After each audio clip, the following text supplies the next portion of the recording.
Sevgili basketbol severler, Basketbol Konuşalım'ın bugünkü konu çok önemli. Her zaman olduğu gibi Fenerbahçe Beko Başantrenörü Sayın Djordjevic ile beraberiz. First of all, thank you very much for your time. You're welcome. Thank you for having me. 19th, sir, I saw your picture on the cover of a magazine wearing nice black leather jacket. I think it was gigantes or when you were Barcelona and you shaved your hair totally. So I was a youngster, so I have a black jacket, leather jacket. But you didn't shave your head? I did. Oh, I you did? So Oh. I did. I shaved my head and black jacket was okay. But the result was awful. So again, nice. I disappointed my parents once more, but not the last. You were a giant basketball star on Europe, and you were iconic. So, how did you convert yourself to basketball star to coach? Well, that's a good question. First of all, I think it's not easy. It's not automatic. A lot of roads bring you to the same comfort zone that you were in so many years, but it's not automatic. It cannot happen just like that. Plus, you never know what you're made for after you finish your career of a professional basketball player. The desire might be there to do something or to be a coach, but you might not have a talent for it or whatever it is, manager in sports or whatever it is. Excuse me. For a long period, I was not, I didn't have that desire to come back and spend so many times on the floor. I wanted to do something else outside of basketball. I wanted to spend time with my family, with my kids. I owe them to them, and I was trying to find some other way to you know, not to be that much in basketball. But then, during the time, once I would step on the floor, on the wooden floor, exactly on the basketball floor, that was bringing some fire again in me, and then I know I have to go back. And you have to be ready if you want to start working as a coach after a good solid basketball career. As a player, my one was pretty good. You have to be ready to step, like I like to say, you have to be ready to step in from the great car Audi into the second-hand, I don't know, Yugo, let's say Yugo in the second hand, and restart again from zero. And that was the moment that I learned, and I tried to force myself to do again. And if I'm ready to start from the bottom and gain through results, through my work, to gain again what I had as a player. So it's not with this new profession, with basketball coach, it's not just like this. It's not automatic, and I don't pretend it to be there just because I was a good solid player before. I had to challenge myself again, and this is what I like to do. I like to put another challenge in front of me, and this was one of the biggest challenge. So right now I'm doing my best, teach, preach, and coach basketball with the players and also with the people around in the club. I'm trying to evolve myself every day. Mm-hmm. Do you think that, of course, you have a good relationship between your players and yourself, also in Fenerbahçe, but previously in Italy, etc. I think it's a consequence of being a player previously, about empathy. Yes, it might be. One of the things that I always was putting in my book, saying don't do the stuff that you didn't like to be done to you when you were a player. Not just exercises or tough practices, but also all the other stuff that us coaches in some moment of our breakdowns we can scream. And this is the one part of the coaching job that I don't like. Sometimes you have to be a jerk. I think we can say that.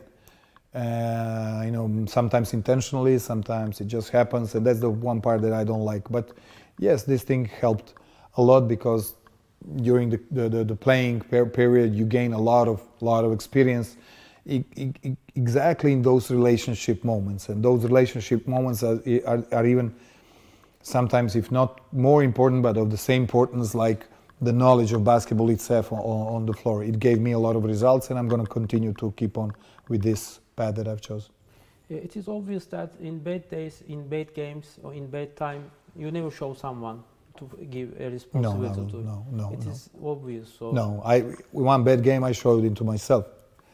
I also have one saying that if you point one finger towards someone else, those are three fingers pointed towards you. And this is one of guidance that I have as a person and of course as a coach. But no, I will never, publicly, I will never, I'll try to provoke them a little bit, with a declaration, with something that I say to get something better. But mostly what we do, how I work is inside the meeting room on the floor, and not showing it to everybody. I don't like it. So I would like to come to the summertime. So how was the story behind your journey in Fenerbahçe? What did you think, or what was the first impression when you hear Fenerbahçe offer? Well, there was obviously Maurizio Gherardini's idea and approach to me, and knowing him being one of the best, if not the best, sports manager, not only in basketball, and with his experience, first of all it flattered me, and I was blessed and flattered by interest of a club like Fenerbahçe, and slowly I started to learn all about it. First through him, through conversation with him, and then I wanted to know what the club was expecting from me, of course, and we start creating that. But that was a no-brainer, history of Fenerbahçe is well known. I know it really well. I like to challenge the history with the present and the future, if we can create that future, because then it feels like you left a little bit of legacy of your own to the already great club, great entity like Fenerbahçe. But to be honest, I didn't realize the whole greatness of Fenerbahçe until I came here to live it in the first person and live Fenerbahçe atmosphere, Fenerbahçe family here in Istanbul. Because you read it from the outside, you see it from the outside, you respect it, but until you feel it really, until you touch it with your hand, you don't realize it. Nevertheless, the numbers are there, but you have to feel the everyday passion, everyday love, everyday cry when you lose, everyday sadness when the things are not going well, and it gives a lot of responsibility to my position, to myself, to guide a club like that in order to give the best all the time.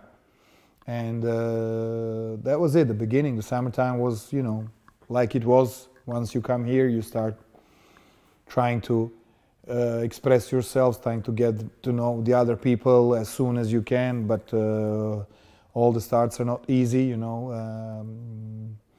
getting all the things in the right way needs time. It's a process.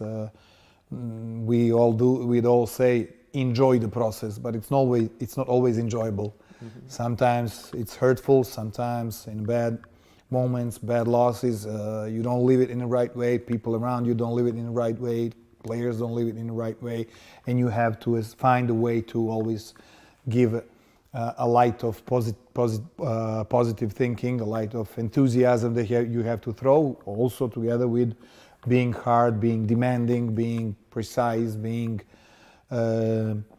liable to the team, to the entity. And summer is a long time ago, like I like to say, but it was a pleasant moment when you hear a club like that is thinking to sign you, because it means that you achieved something really important to be a head coach of a club like this. The roster was already ready when you signed. Yeah. Is it an obstacle or is it an advantage or disadvantage if you compare? Well, there is no rules. There is no written rule that you can say it. I mean, it's easy for someone to say I didn't make the, what do you want, I didn't make the roster, you know, it's not me, no, I took it as a personal, maybe it wasn't the team that I didn't design, but I definitely had to become their coach as soon as possible. And that was my goal, to become the coach of these guys and to make them see me as the guy who is really running the all that. So I've never, like Maurizio mentioned in one of our meetings, you know, I've never pointed that out, neither I will do, because it's just a detail. I had a chance to make a decision on one player that I could bring to our team, which was Seamus Hazer, which I at the end said, yes, go for it. Mm-hmm. I would love to have that kid here, because I think we should create something around a player like that in that position in the future, and we are doing it since then.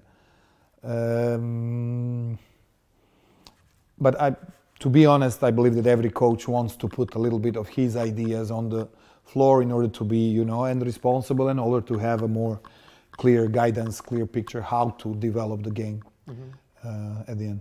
If you consider the emotions, Turkish society is kind of Mediterranean society. We feel our emotions in extremes. This is the one side of Turkish basketball. We are happy in advance, and we are upset in advance as well. And also Fenerbahçe as a club in basketball department has a sustainable success. Final Fours, finals, and championship. So, what were your thoughts when you come to Istanbul? Because it is sometimes it is very nice to be here, but sometimes it could be difficult as well. Yeah, I think I felt both, both situations, and it's building definitely my personality, my character, and my experience. But it has nothing to do with what we are here all about. Once I declared, I tweeted, I don't use social media, but once I said emotions are our enemies, and this is absolutely the truth, and it is your truth also. And you use a word that once I'm educating my daughters, extreme happiness and extreme sadness or angry. Everything what is extreme in life, it's not helping you to live it in the right way. So you have to moderate it. I know that the love for the club Fenerbahçe, for these colors, the love of Turkish people, Turkish fans is unbelievably big. But it's also all around, you know, the people around the globe love their teams so much. But I learned here with your Turkish culture that you're so much in love with the colors of a club. It's not only a sport that you like, but it's just the entity, the club, the huge, the enormity of being enormous, you know, impact, not only sports-wise, but also culturally, socially, you know, to education if we want, education-wise also, towards the end. So right now with the social media, it's very easy to live those extreme parts, you know, great in a great moments, and being down and being, you know, auto-destructive or destructive when the things does not come. And sports are like that, you know. There is no yesterday in sports. There is no what you did before this. It is today, and what is after today, what is important, and that's my philosophy. So I felt this. You can call it also a pressure of defeat, you know. But I try to react right after that, day after, with the way that I know, to starting from this huge togetherness that I know how to develop and evolve in a team and in a club, and I believe people right now feel it. One of the things is never to point, but on the other side, get the responsibility, accept it, lead it in a good days and also in a bad days. But again, never will allow myself to exaggerate the great days and to, you know, go around and show. No, I will try to keep my feet on the floor, with focus. I know what we have to do. The sports years, seasons are long, the process is long. Construction of that, of a winning environment, is also parallel with constructing an environment of the winners, which parallelly you have to pick winners, teach players to be the winners, understand who you have, and create it inside the environment. And the winning environment, this was the winning and this is a winning environment, so we have to respect it without attitude, professionalism, and also the quality. So all those things can start from a head coach, especially when you select, first of all, your guys that work with you, and then players, of course, that are the primer creators of the success. Mm-hmm. You know, players are the most important part of one club, and this is another guidance that we have, that I have. I would never allow myself to be stupid enough to put my position or coaching position in front. It is important, but I know what is the most important, because if we don't have the players, and there were periods when we really were struggling with the injuries, and we still are, you know, our game was also suffering, you know, and their energy was needed, and we didn't have them. So this season was really tough one. Yeah, so but very positive one, and then maybe later I'll say why.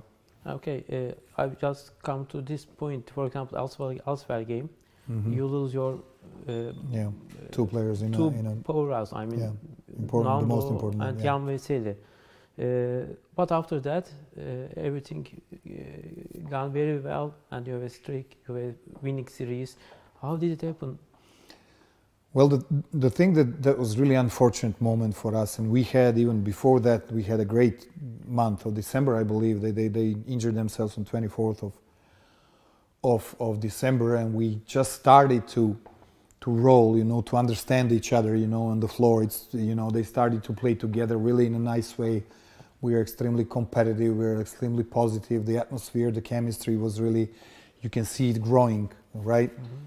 And in that moment, there was another challenge that I took personally, to not to emphasize it as the moment where we can easily say, okay, everything bad that happens after that, it's because this happened. It could have easily been said, but I've chosen other side, you know, to keep, you know, pounding the rock, keep working, keep, you know, representing Fenerbahce in the right way, you know, keep fighting on the floor with what we have, with the extreme fanatic energy and attitude, and we felt the love of the fans. They embraced us.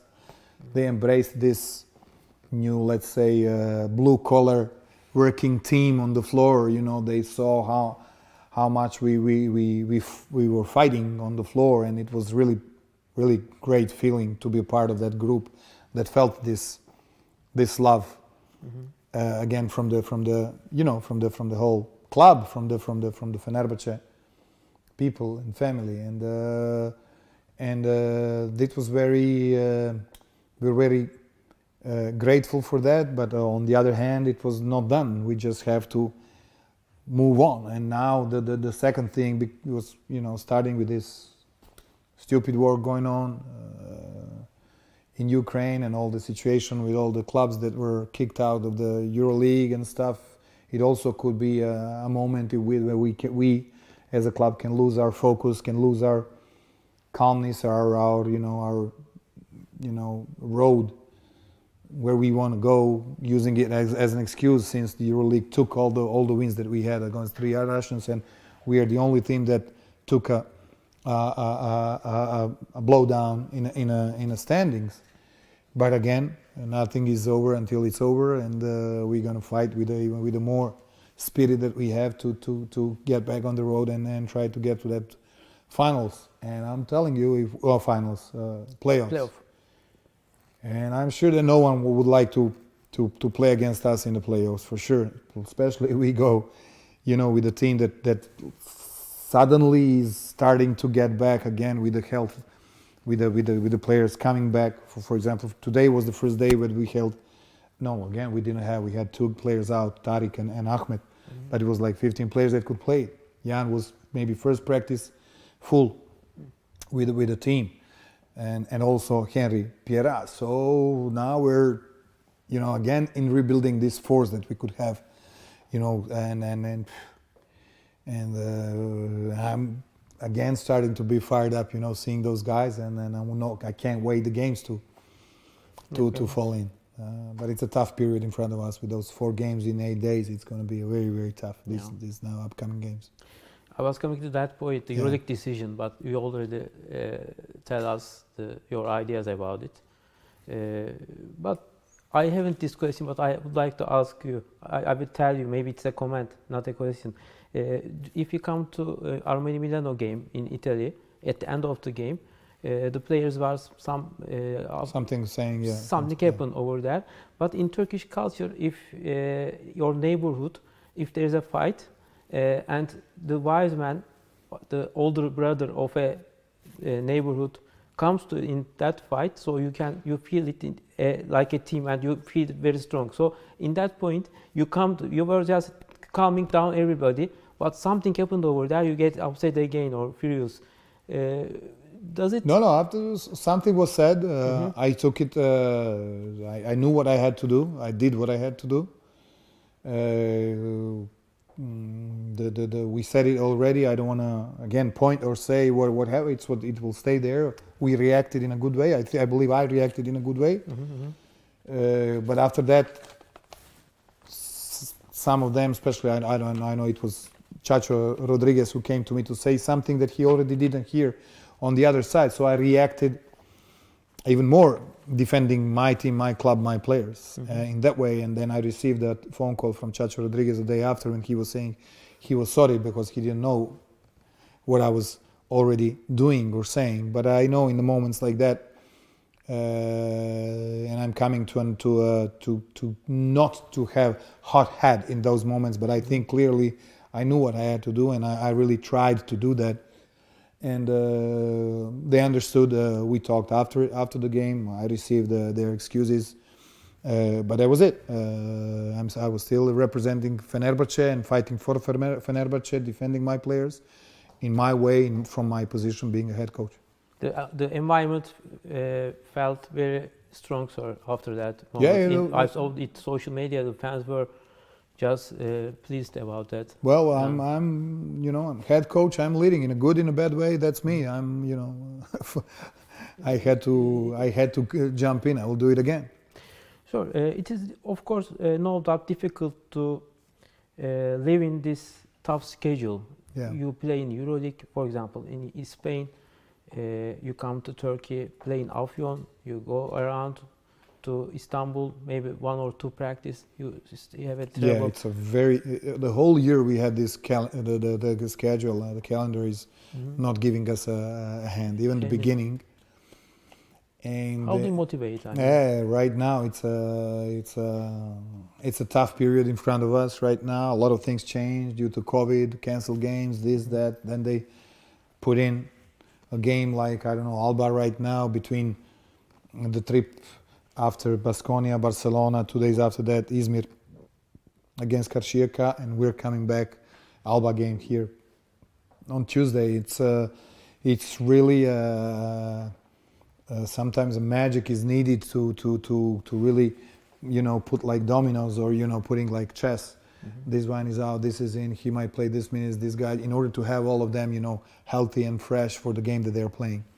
Especially now, when a lot of players are coming from the injury, now you have to establish again some hierarchy, some, this player might play this game, then I have to take him out, I have to give him this, I have to take the other guy, and this is all during whole game. Mathematics is like that. So this is a challenge. Talking to Maurizio, he was saying from the beginning, it's not easy, and he's right. It's not easy at all. It's just another challenge that we must have, and especially it's not easy when you have a lot of players coming back from the injury. And right now we have almost 3 of them, or even 4 in the same time, coming back to the squad, and that's also something that I always like to say from my experience, also as a player, but now as a coach. It's very easy for the individual guy, for the injured guys, to come back to the team squad, to the team practice and the team game. Whatever he can bring, that's it. But especially if they're important ones, it's not very easy to adjust and adapt and get another time a habits to play with a player like that who didn't play in our game for a long time, because we took, you took some hard stuff that now we have now another time, another time we have to give back the guys that we were, go-to guys like Nando, like Jan, like even Bertel, in the games like that. And, once I know 2 times for 2-3 weeks, Deschamps-Pierre was out. He was very important at the beginning. Guduric was out. He's very important for the game. So it's all this, roller coaster of getting a game adapted to the individual quality of the players who are coming back from the injury. So meaning that they're not in the best shape and they will need some time to get a role, back and to get the, the breathing and the condition wise on the floor. So it's, but I repeat, it's another challenge. It's another challenge, and less is more sometimes. In that, them themselves must ask for less to get more, and also we cannot expect that right now the game is going to be again, super beautiful, because we have another time great player on the floor. He needs time, and we need time to adapt to his game. So first of all, thank you very much. I wish you luck and success in your upcoming calendar and in the season. And I'm very pleased to do this interview with you. Thank you very much for that. Thank you very much. Thank you very much. And don't buy the leather jacket. Again, if you see me with the leather one. Thank you.